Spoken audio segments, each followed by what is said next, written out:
Hi,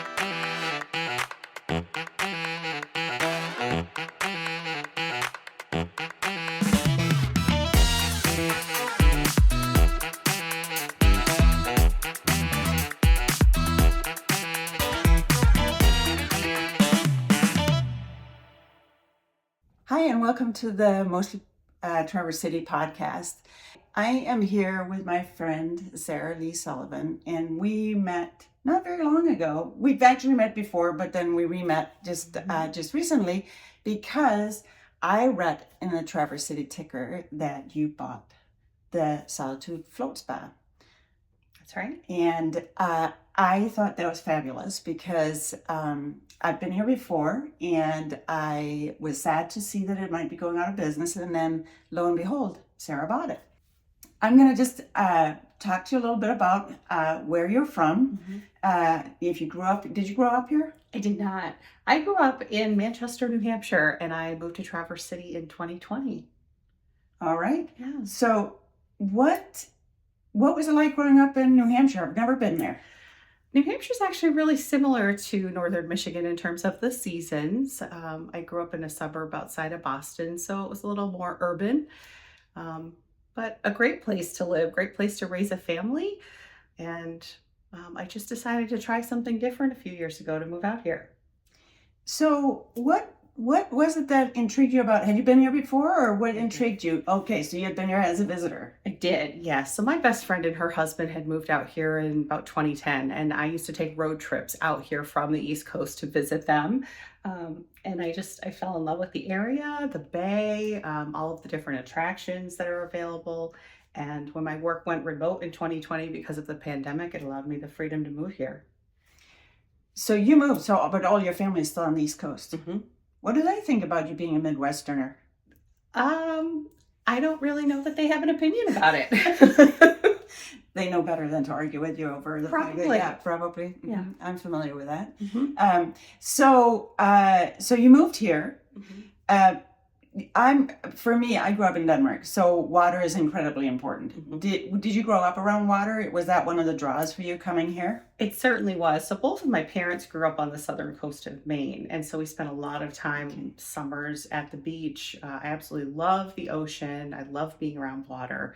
And that was one of the attractors to Solitude, is the float spa. So I definitely feel like being close to water is part of my soul. I feel the same way. It's like I think being in the mountains is beautiful, but I need water. Mm-hmm. And again, growing up in Denmark, salt water to me it's just so nourishing. But I love the fresh water too. Mm-hmm. It's so beautiful around here. So when you move here, it can be a little daunting, especially like you moved here in 2020. So it certainly was an odd time to move into a new community. Obviously, you had friends here that you had been visiting, but how did you first, when you moved here, get involved in community? Or what are some of the ways that you found that for new people that move here, which there's a lot, what are some ways that you find that people could get involved and make this their home? Absolutely. Yeah, that's a great question. Community service, volunteer service is something that is a passion of mine. And so for me, joining the local Rotary, and even before I joined Rotary, just to attend a meeting or two to learn what it's all about in that service organization and what they provide to the community. But I also think finding your passion, whether it's animal welfare or children or the elderly or the homeless, like there's so many different area nonprofits that could use volunteers, and to be able to tie into your own personal passion to give back to the community. You meet so many people, you make friends that have similar interests, and I found that really to be the gateway to building my community here. So you joined the Rotary. Which club did you join? I'm in the Noon Rotary. All right. My Yeah. husband used to be a member of the Noon Rotary, but he hasn't been for a few years. We got involved in other things, but yeah, they certainly do a lot of things in the area. Yeah. And are you involved in other service organizations other than the Rotary? Yes. So I'm now 3 years into serving with the Board and Finance Committee for Generations Ahead. I have been involved with the Cherry Festival for a few years. I'm pretty involved with my church, Kensington Church. And then also coming up in a couple of weeks, I'll be joining the Prevention Council with the Children's Traverse Bay Children's Advocacy Center. So Wonderful things. We do work with the generations ahead too, and it's there are, like you said, there are so many groups to be part of, and I think so. We can just tag on a little bit about the generations ahead. So they have one of the things that we do at our office every year around Christmas is we have the giving tree is what we call it, where you adopt a family and then they've made a wish list of the things that they need, and then people bring in stuff, and it's really fun. It's a great way to give back to the community, and you can give at the level that you can. Yeah. And then obviously the Children's Advocacy Center is amazing. It does amazing work too. With that, if somebody is not moving here and they're only coming for a week or a weekend, or for an event up here, what is to you, what is a can't miss thing? This, it's like, come to Traverse City or our this area. Yeah. What are some things that you think people should be doing? Oh, yeah. I mean, I was a tourist here for 10 years before I became a resident. So there's so many things I love about this area. I would say for folks who enjoy wine, the Old Mission Peninsula Wine Trail is amazing. There's so many different offerings. For those folks who like to be outdoors, the Empire Bluff Trail is my favorite, and Empire Beach is just absolutely beautiful. It's breathtaking. In town, I love the Commons, or what's also known as Building 50. They have the merchant shops and tons of great restaurants. Spanglish, I think, is one of my favorites for a quick lunch bite, Mexican food. Yeah, there's just so much going on here. The list is pretty endless. And of course, there's my business, Solitude, which is our float spa. So after you've had a busy day of taking in the town, to come here and relax with a massage chair or a float pod is a great way to end the day. I agree. It's a great way. It's a great way to begin the day too. But Yeah. another thing that's up at the Commons that I really like is the Barrel Room, Left Foot Charlie's Barrel Room. It's just such a unique spot. But there's so many, Sugar to Salt. There's so many good things in that area, and it is really a unique thing. Even doing a tour. Have you done a tour of the State Hospital? I have not done a tour yet. I've seen pictures, tons of pictures, and it's spooky and intriguing, and that is on my list. But yeah, there's something over at the Commons for everyone. Right. So many things to do up there. So when you first moved here, did you move right into Traverse City, or did you pick a surrounding area? No. I had found an apartment that was right on the Boardman Lake. And I loved it because it was on the Tart Trail. So it was easy to ride my bike or to walk into town. But just a little bit far enough out of the busy downtown area that it was still really peaceful. I like to say that I lived on a lake in the winter because all the leaves would fall, and then I lived in the woods in the summer as all the trees, created a buffer. Right. Yeah, the Tart Trail, we didn't even talk about that. I love that too. And now that you can go the whole loop, it's pretty amazing. It is. You own this business, and when did you bought it at the beginning of 2024? Yes. And so I have a business partner as well. So he and I purchased the business together in April, after we had received a notice that the spa may be closing.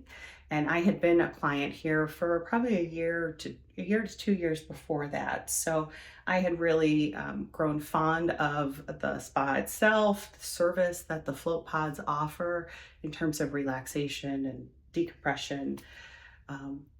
So I was at a point in my career, I was ready to make a move, and we decided to jump in and buy the spa. So tell me a little bit about the spa, these float pods. I love them. But tell me about how they work, what's unique about them, and what people experience when they're in them. Sure. So we have 4 pod rooms, and each one is an individual space. There is the pod itself, which has about 11 inches of water and it's skin temperature, with 1,000 pounds of Epsom salt. So it is denser than the Dead Sea. And when you lay in the shallow pool, you float. And it's wonderful for like muscles and joints because you're just able to completely relax. It helps with meditative state and creativity. It helps reduce anxiety and depression, lowering your heart rate, lowering blood pressure. And it's really just a unique experience. It's something to really pamper yourself to do. I agree. It is a unique experience. So one of the things for me, because I can be a little claustrophobic, Mm-hmm. you know, so one of the things that, you can close the lid all the way down, Mm-hmm. but you don't have to. No.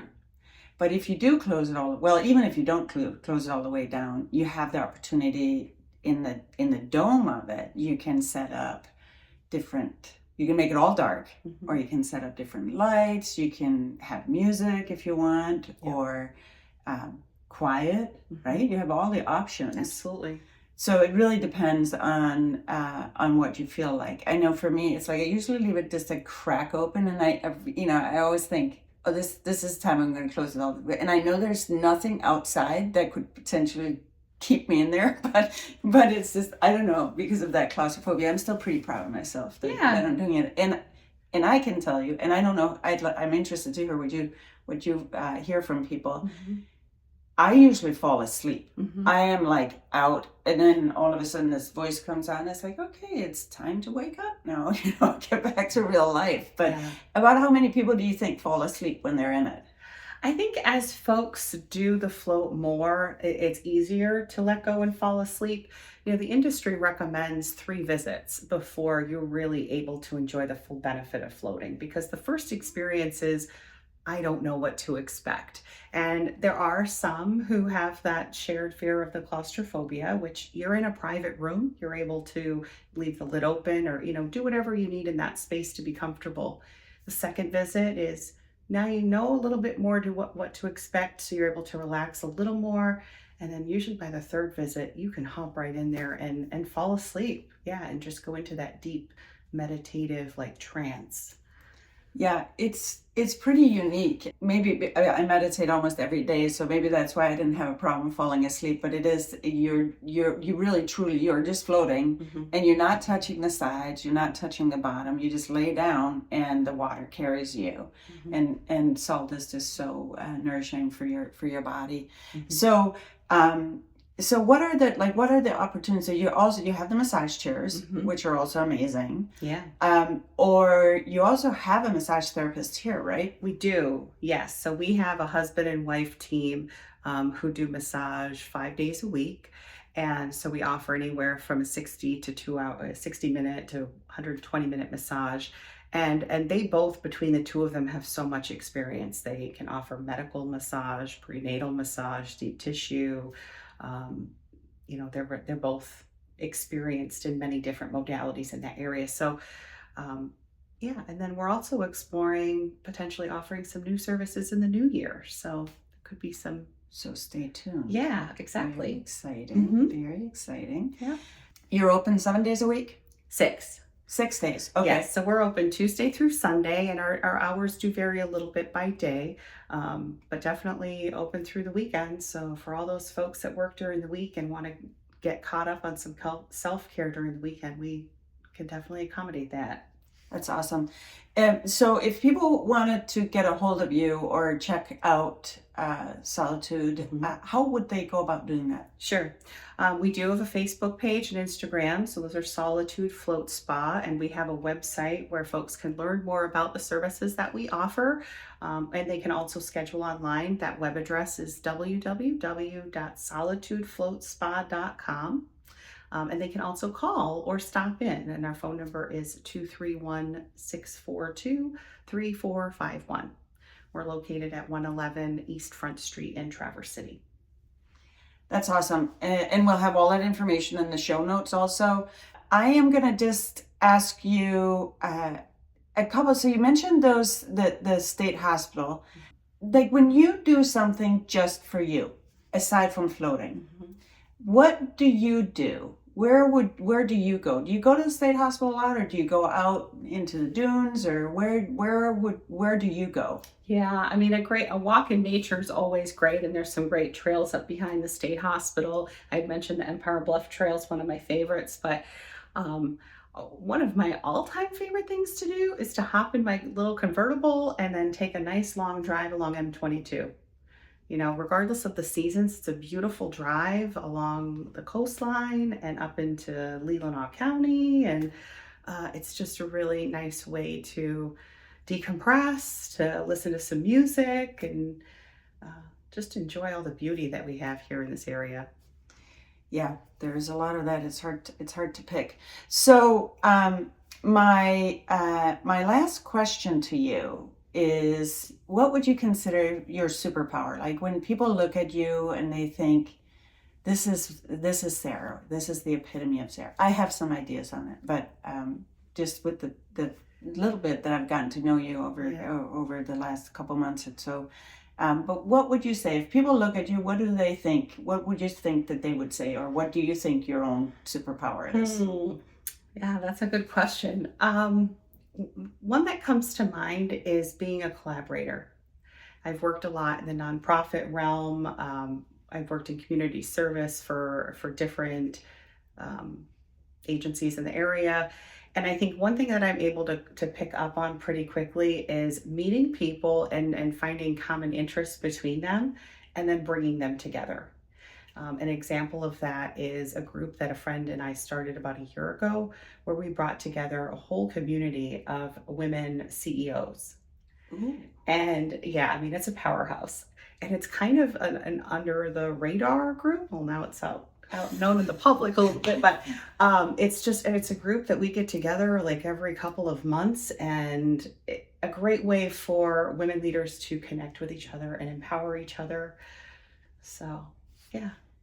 I love that. I'm not, generally speaking, there are people that are like, oh, women need their own things, men need their own things, which, I do think that we do. But when you mention that, I'm part of a group that's called WDC. It's Women DCs. So only female chiropractors are members of it. Mm-hmm. And I remember it's probably 7 years ago now, they put on their first conference, and it was only female chiropractors and only female chiropractors that were speaking.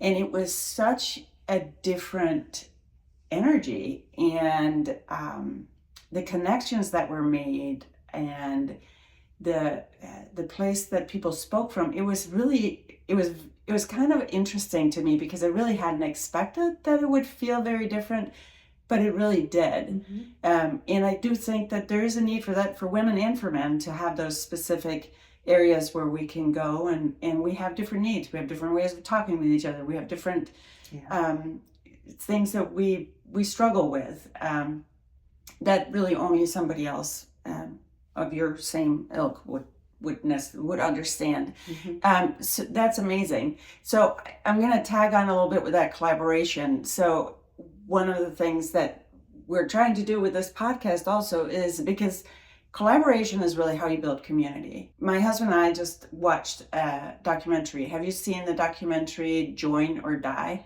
I have not seen that yet. No, what's it about? It's very interesting. It was a study that was done by a guy, I think he was from Harvard or something. He's 80 now, or 80. Well, he's probably actually 82, because they have his birthday celebration on there when he turned 80, and that's 2 years ago. But it's about the importance of participating and joining, and how that weaves the fabric of society together. And he's talking about the swing of being group oriented versus individualistic, and so the whole thing he was talking about was he wrote a book called Bowling Alone. Yes. Yes. I have read that book. Okay. Yes, about how, American society, the community aspect has just dwindled over the years. For Right. sure. And I feel like it's such a vital aspect to any community to have folks involved. I mean, we need that as humans. We need that interaction and connection. And then to find the passion of what you're interested in, and just to help keep our community thriving is so important. It is hugely important. So that's what that it's like an hour and a half. It's on Netflix. There's some funny things in there, and but also some really poignant things about how he came to this conclusion, and some crisis of belief is which you're involved in community, so this feeling where you're like, is what I'm doing even making a difference? Or am I wrong? Do we really need this? What's going on? So I would, it's especially if you read that book, it's really a unique and fun documentary. So building that community through collaboration, I applaud you for doing that, and I applaud you for the things that you're involved with. They're so important. So just in closing, I want to tell you thank you for having me over to interview you. We're in one of the massage rooms at Solitude, and it's peaceful, it's beautiful. The float pods are right across the hall here, and there's a couple of people in the massage chairs, and it's just a lovely space. So thank you for being on the podcast. And in the show notes, you'll have the information on how to get a hold of Sarah and connect with her. And maybe you have a collaborative idea that you guys can work on together. So thank you. Yeah, would love that. Thank you so much for the opportunity. It's been nice to sit and chat with you. Absolutely. Have a great day.